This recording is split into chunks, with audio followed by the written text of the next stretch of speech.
अल्हम्दुलिल्लाहि रब्बिल आलमीन वस्सलातु वस्सलामु अला सय्यदिल मुरसलीन अम्मा बाद फ़अऊज़ु बिल्लाहि मिनश शैतानिर रजीम बिस्मिल्लाहिर रहमानिर रहीम। नाज़रीन, आप देख रहे हैं R.Q क्रिएशंस और मैं हूं आपका होस्ट राव क़य्यूम सईद।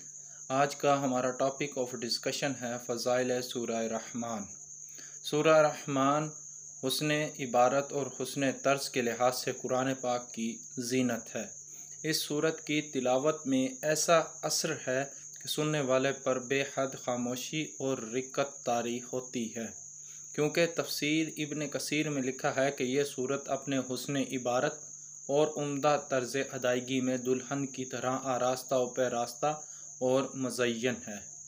जब हजूर सल्लल्लाहु अलैहि वसल्लम ने सहाबा कराम के सामने इस सूरत की तिलावत की तो सहाबा खामोश रहे।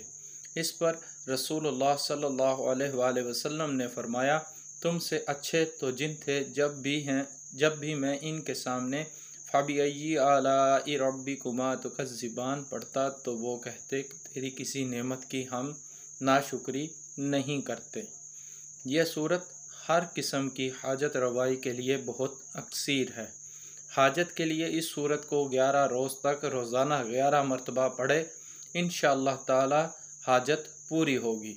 अगर किसी के घर में मूज़ी जानवर रहते हों, यानी सांप, खंजूर, बिच्छू वगैरह, तो इस सूरत को 7 रोज़ तक रोज़ाना 7 मरतबा पानी के ऊपर दम करके मकान की दीवारों पर छिड़के, इंशाअल्लाह ताला मूज़ी जानवर वहाँ से ख़त्म हो जाएंगे।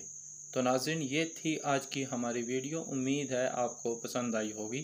Thank you. अल्लाह हाफिज़।